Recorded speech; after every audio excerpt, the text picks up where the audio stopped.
आज हम बात कर रहे हैं ट्रांसफॉर्मर की। क्या आपको मालूम है कि हमारे लोगों के घरों में जो इलेक्ट्रिकल सप्लाई आती है वो तो हमें मिलती है 220 वोल्ट्स पर, बट जो पावर स्टेशन से सप्लाई भेजी जाती है वो बहुत हाई वोल्टेज पे भेजी जाती है।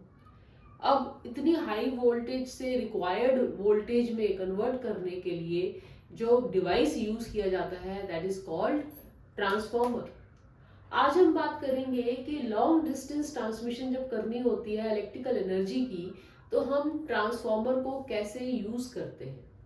सबसे पहले तो ये जान लें ट्रांसफॉर्मर करता क्या है। वो कन्वर्ट करता है हाई ऑल्टरनेटिंग वोल्टेज जो कि लो करंट पर होगी उसको किसमें, less voltage at high current पर। Let's understand this in detail. सबसे पहले तो ट्रांसफॉर्मर का प्रिंसिपल क्या है, that is based on mutual induction. अभी हम पहले एक डायग्राम से समझते हैं। ट्रांसफॉर्मर में होता क्या है, there is an iron core, iron का एक ब्लॉक होता है जो कि लैमिनेटेड होता है। लैमिनेटेड होने का मतलब क्या है कि उसकी ब्लॉक की हर पतली पतली शीट्स के बीच में इट इज पेंटेड, वार्निशिंग की जाती है ताकि ओवरऑल रेजिस्टेंस पूरे ब्लॉक की एक साथ क्लब ना हो, रिड्यूस हो जाए रेजिस्टेंस पूरे ब्लॉक की जब उसको पतली पतली थिन शीट्स में अरेंज किया जाए जो कि आपस में इंसुलेटेड रहती है। अब उस आयरन कोर के एक साइड पर तो हम बोलते हैं कि टर्न्स दिए जाते हैं कॉइल के, जिसको हम बोल देते हैं प्राइमरी कॉइल। ठीक है, उसी तरह से थिन वायर एक सेकेंडरी की तरफ भी लगाई जाती है जिसकी हम नंबर ऑफ टर्न्स लगा देते हैं और उसको हम बोल देते हैं सेकेंडरी कॉइल। सच दैट यहाँ पर इनपुट ऑल्टरनेटिंग वोल्टेज लगाया जाता है और यहाँ पे लोड लगा दिया जाता है सेकेंडरी के क्रॉस। लोड मीन्स वो सर्किट जिसके क्रॉस हमें करंट या सप्लाई चाहिए है। अब म्यूचुअल इंडक्शन का मतलब क्या है कि जब जब इसके थ्रू, प्राइमरी के थ्रू हम ऑल्टरनेटिंग वोल्टेज सप्लाई करेंगे तो magnetic flux through this iron core will change and this magnetic flux will be again इसके साथ जो सेकेंडरी कॉइल लगी है उसके ऊपर भी इसके changes through this iron core transfer होंगे।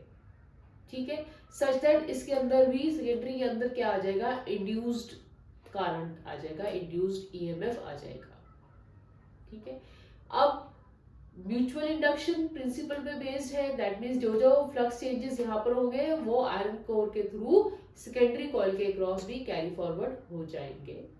ट्रांसफॉर्मर दो तरह का होता है, step up and step down.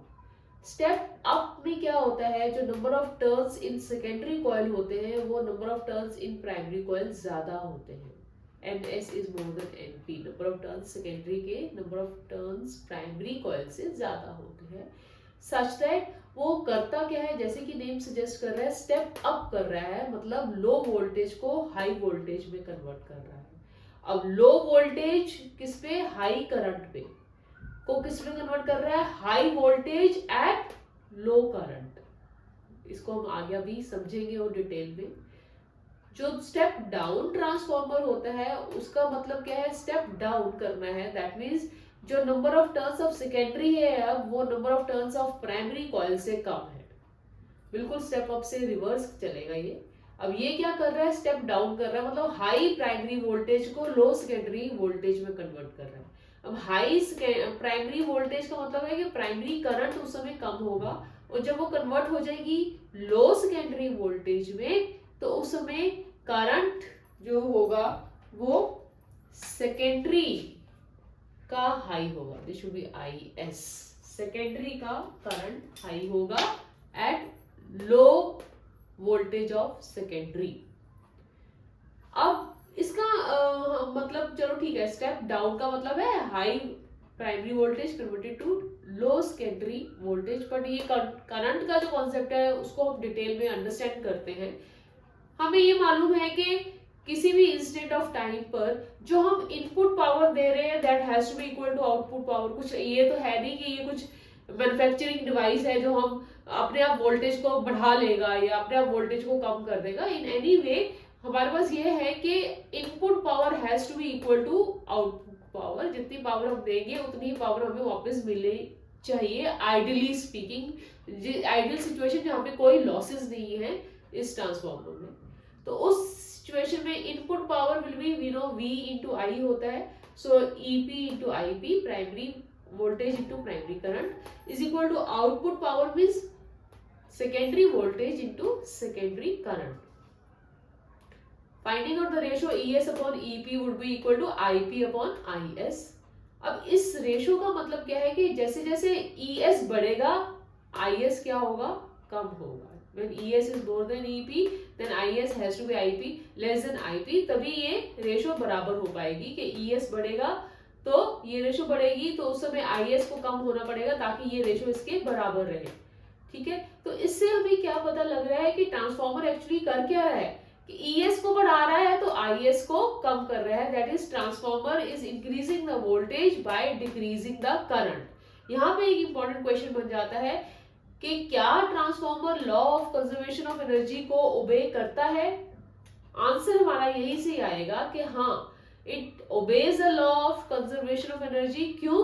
क्योंकि कोई भी इलेक्ट्रिकल एनर्जी ना तो क्रिएट की जा रही है ना ही डिस्ट्रॉय की जा रही है, यहाँ पर सिंपली उसको ट्रांसफॉर्म किया जा रहा है वोल्टेज और करंट में। दैट मीन्स अगर सेकेंडरी वोल्टेज बढ़ाई जा रही है तो at the same time secondary current को कम किया जा रहा है। सेकेंडरी वोल्टेज बढ़ती है तो सेकेंडरी करंट कम होता है, इसलिए कुछ एक्स्ट्रा एनर्जी क्रिएट भी नहीं हुई और डिस्ट्रॉय भी नहीं हुई।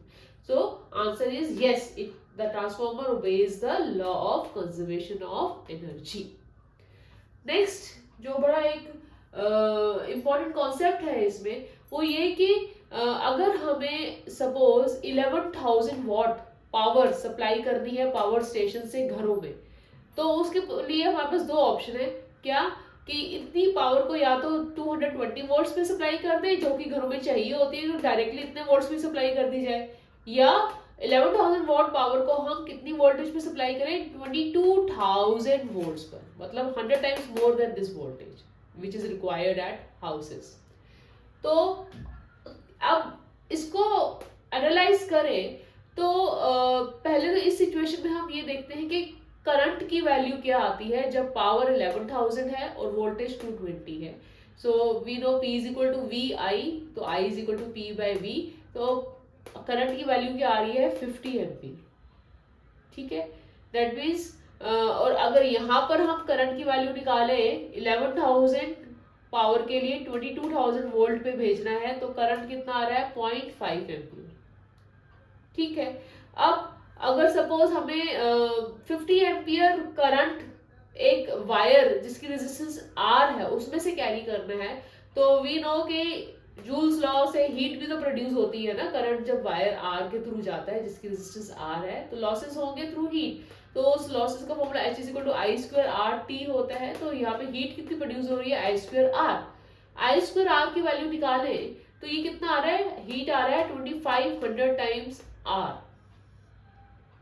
ठीक है, और यहाँ पर अगर हम हीट की वैल्यू निकाले जब करंट 0.5 है तो कितना आ रहा है, heat is coming out to be 0.25 R। अब ये हीट जो है 0.25 R को अगर आप 2500 R से कंपेयर करो तो this heat H2 is very much less as compare to heat H1। That means जब हम हाई वोल्टेज पे पावर को भेजेंगे तो एनर्जी डिसिपेशन हीट की फॉर्म में बहुत कम है। ठीक है ना, तो सबसे पहला फैक्टर तो जो हमारे लिए फ्रूटफुल है वो यही कि वोल्टेज एट 22,000 वोल्ट पे अगर हम पावर 11,000 वॉट को भेजेंगे तो हमारा हीट लॉसेस बहुत कम होंगे। और दूसरा फैक्टर आ जाता है cost of transmission. Let's check what is that. अगर हम 50 एम्पियर करंट जो कि 220 वोल्ट पे भेज रहे थे 50 एम्पियर करंट आता है तो उसके लिए हमारे को मोटी वायर्स, थिक वायर्स चाहिए होंगे और थिक वायर्स को सपोर्ट करने के लिए स्ट्रॉन्गर पोल्स भी चाहिए होंगे। ठीक है, जो कि कॉस्ट फैक्टर ज्यादा इन्वॉल्व हो गया। बट वहीं पर अगर हम हाई वोल्टेज पे करंट जो कि सिर्फ 0.5 एम्पियर होता है उसको सपोर्ट करने के लिए हमें थिन वायर्स चाहिए होगी और हल्के पोल्स चाहिए होंगे। That is loss, there is a lower cost of transmission also in the situation when we are sending the power at high voltage. तो यही रीजन है कि इस सिचुएशन में तब हमारे को ये ट्रांसफार्मर बहुत हेल्पफुल रहता है। Do subscribe the channel at the rate Kaval Physics. Thank you.